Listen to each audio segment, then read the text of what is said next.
ne sommes pas les seuls peuples du monde ayant souffert le martyre des colonisations, de destruction anthropologique. Nous sommes les peuples, nous créons trop de pasteurs. Nous ne créons pas des architectes, nous ne créons pas des ingénieurs, trop de pasteurs dans nos pays.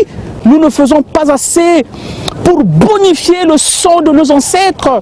Toi Congolais, toi Gabonais, toi Camerounais, élevons-nous sur leur sang afin de développer notre continent.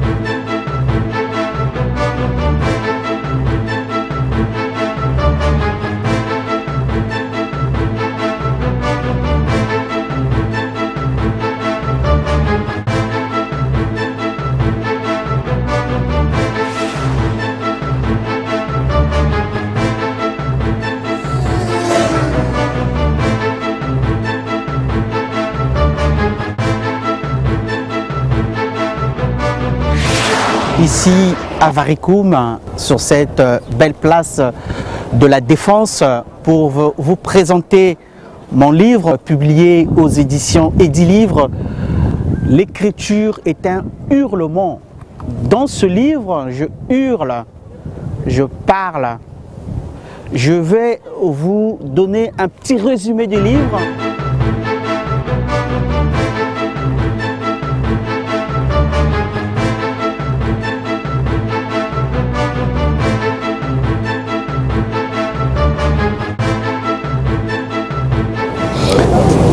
Nicolas V, pape de l'Église catholique romaine. Nous sommes en 1455. Il publie une bulle pontificale.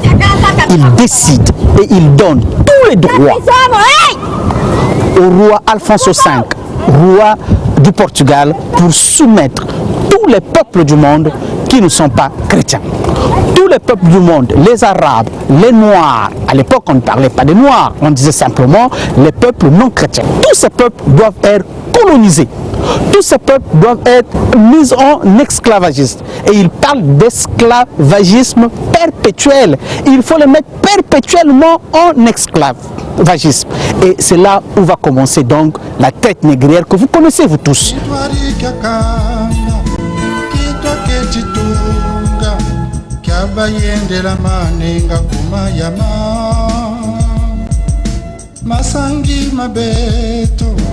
Et nous savons que depuis notre génération, depuis que nous l'avons appris, nous tous, là où vous êtes, dans vos maisons, nous savons comment nous pensons que la traite négrière est à la base de nos problèmes aujourd'hui, de nos problèmes de désorganisation, de nos problèmes de méconnaissance même de nous-mêmes, de nos problèmes anthropologiques, de nos problèmes politiques, de nos problèmes de société. La traite des nègres a désorganisé l'Afrique. La traite des nègres a tué notre élan à la créativité. La traite des nègres a causé énormément de problèmes chez nous. Vous savez, un cheval s'est changé avec 25 à 30 esclaves lors de la traite négrière. Donc c'est un phénomène terrible, aux conséquences graves jusqu'aujourd'hui.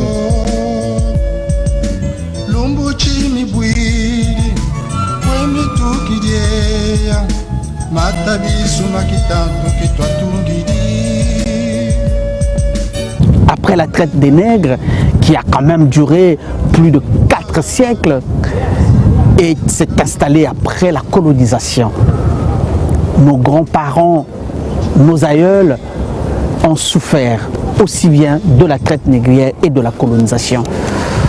Certains historiens et beaucoup de politiques pensent que, ou même des observateurs, pensent que le retard de l'Afrique vient de là. Et pourquoi j'évoque cette traite de négrière dans ce livre? Je voulais faire aussi une comparaison avec d'autres peuples qui ont souffert le martyre de la colonisation, de la déportation.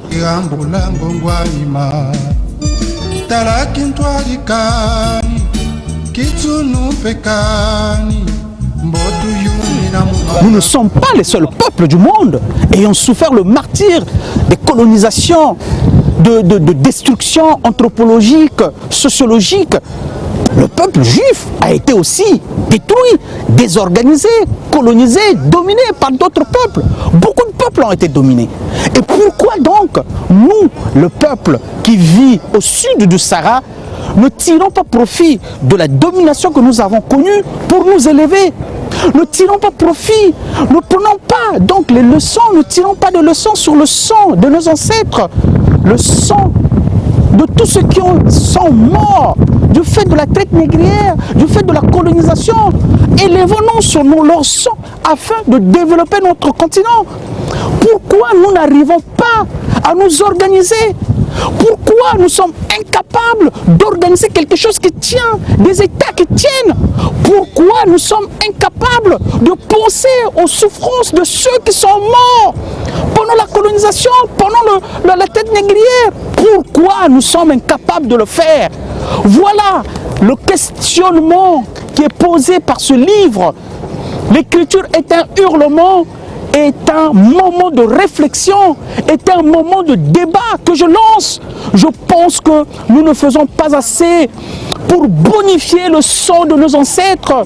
Toi Congolais, toi Gabonais, toi Camerounais, toi Ivoirien, toi Tchadien, toi Togolais, toi Ghanéen, tous les peuples de l'Afrique, s'il vous plaît, notamment de l'Afrique au sud du Sahara, parce que finalement, nos amis, nos collègues de l'Afrique, du Maghreb, essaient de s'organiser, quand bien même il y a toujours des problèmes, mais essayons de nous lever, c'est le sens, c'est le débat que je lance dans ce livre.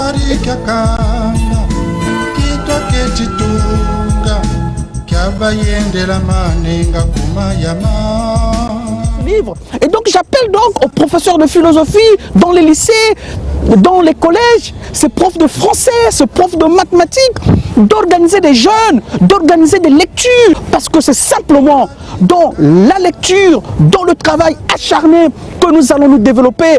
Nous sommes les peuples, nous créons trop de pasteurs. Nous ne créons pas des architectes, nous ne créons pas des ingénieurs, trop de pasteurs dans nos pays. S'il vous plaît, Dieu ne viendra pas sauver notre Afrique. Dieu ne viendra pas imaginer notre système de santé. Dieu ne viendra pas imaginer notre système d'école. La santé, l'école, l'organisation intellectuelle, le citoyen congolais sera créé par des Congolais, sera organisé par le Congolais, par notre système éducatif. Le citoyen ivoirien, c'est le système éducatif de la Côte d'Ivoire qui va organiser le citoyen ivoirien. C'est le système gabonais qui va organiser l'ivoirien. C'est le système de la RD Congo qui va organiser le citoyen congolais. C'est pas Dieu, s'il vous plaît. Travaillons. Travaillons. C'est pas Dieu qui est venu faire cette place, mais ce sont les Français qui sont organisés en pensant que ça leur appartient et ça va donner de l'argent à leur peuple. Travaillons, lèvons-nous. Dieu a probablement autre chose à faire. Je puisse m'exprimer ainsi, mais c'est le débat que je veux. Lançons donc le débat, c'est le sens de ce livre. Je veux et j'appelle donc au débat que chacun de nous essaie de travailler. Arrêtons de prier nuit et jour. Nous dormons par terre. Quelqu'un va dormir par terre pour chercher un visa. Mais non. Pour avoir un visa, il te faut organiser tout un dossier qui soit légalement organisé, comme l'a demandé l'ambassade ou le consul. Pour faire un examen, on va dormir par terre, on fait des jeûnes et prier, mais pas du tout. Pour faire un examen, tu dois lire tes leçons, tu dois être compétent et travailler, et tu réussiras l'examen. Pour trouver du travail, on fait autant, mais non. Il te faut un dossier vrai et bon. Mais faut-il encore que le système des États soit organisé pour ses finalités? S'il vous plaît, travaillons, arrêtons de prier tous les jours, nuit et jour, travaillons. Je ne dis pas non plus que la prière c'est une mauvaise chose. Vous pouvez prier, mais faut-il encore que vous travaillez d'abord et plus? C'est le sens du débat que je lance dans ce livre.